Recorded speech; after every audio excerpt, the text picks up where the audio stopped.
Hello, I'm Dr. Marianne Teitelbaum, and today we're going to talk about cellulite. Now, Ayurveda has a deep understanding of the causes of cellulite, as well as how to manage it.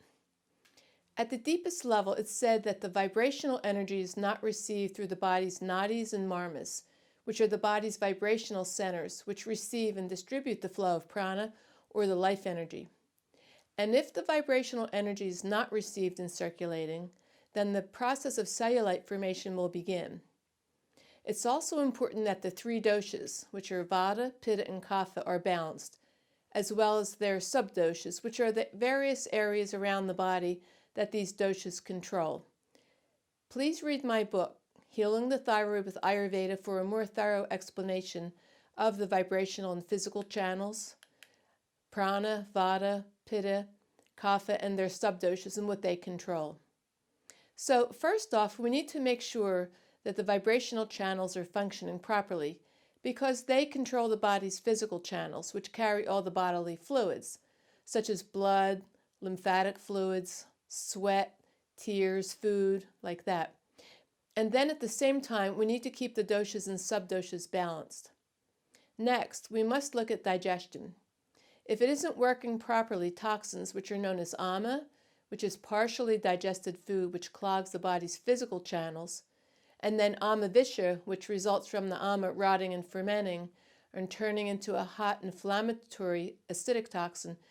These two types of toxins can deposit and accumulate under the skin in the muscles, fat, and fascia, which is one of the main causative factors in cellulite formation. So to prevent cellulite, we must address and fix the patient's digestion to prevent the toxins from forming and depositing into these areas. We must also learn various ways to open up the fascia, the network of fibers, also known as connective tissue, through which the prana and other fluids flow. If our fascia gets stuck and congested, the prana and fluids can't flow properly, resulting in stagnation in both the physical and vibrational channels, allowing the toxins to deposit, which create cellulite in specific areas around the body. We also have to see how to clean the 7 tissues, the blood plasma, the blood, muscle, fat, bone marrow, and reproductive fluid. Toxins held in these 7 tissues contribute to the toxins being held in the 7 layers of the skin. So we have to teach the patient how to keep these 7 tissues clean. For example, there are several processed foods and chemicals which can create toxicity in the blood plasma and the blood. Poor quality protein causes toxins to be deposited in the muscle tissue, like processed meats or heavy red meats. Many of the protein powders currently on the market are very toxic, and leftover proteins which have oxidized, for example. Bad fats, such as vegetable oils, which cause inflammation in the fat tissue.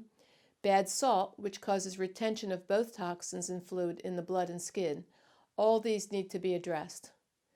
Poor quality sugars can also trigger cellulite formation, as well as heavy channel clogging foods and leftovers. But we have specific herbs, teas, and dietary recommendations to help keep each of these 7 tissues clean.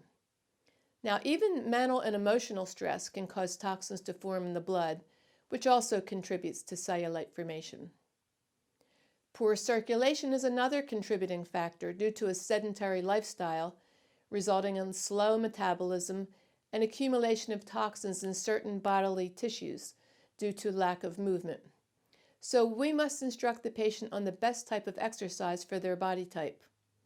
Also, hormonal imbalances can form cellulite, since the hormonal system especially impacts the hips, buttocks, and thighs. Here again, we have many herbs and dietary and daily routine recommendations to offer our patients to balance out their hormones. And this totally isn't fair, but cellulite formation is rarely found in men, since the connective tissue is arranged in a crisscross pattern which keeps their fat layer from expanding, preventing the superficial puckered appearance of the skin that we see in women's cellulite deposits. Women's connective tissue is more perpendicular, allowing cellulite to form more easily. Now, my teacher and mentor, Vaidya Rama Kant Mishra's specialty was dermatology. Treating cellulite was the last course he gave to his doctors and lay people before his untimely passing in 2017. Thanks to his genius in treating all skin conditions, He left us with a 4-step approach to treating cellulite. The first step is to massage the cellulite areas with a specific type of raw silk glove, which will break down the toxins stuck in the fascia and at the same time allowing more circulation and movement to open up the flow of both the vibrational and physical channels to allow the stagnant prana and physical toxins to move out. He then made various transdermal creams to be placed directly onto the areas affected by the cellulite. The first cream opens the channels to the affected areas so those areas can be detoxified and nourished. The second cream creates new collagen synthesis to aid in restoring the skin health by tightening up the areas of cellulite and sagging skin. And the third cream restores the fitness and elasticity to the fascia. The approach also re-enlivens the skin, giving it a healthy glow.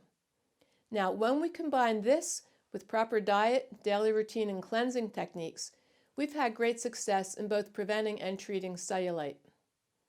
So you can see from this discussion that in order to properly treat not only cellulite, but any disease process in the body, we need to take a greater perspective on the problem and not just treat the most superficial symptom.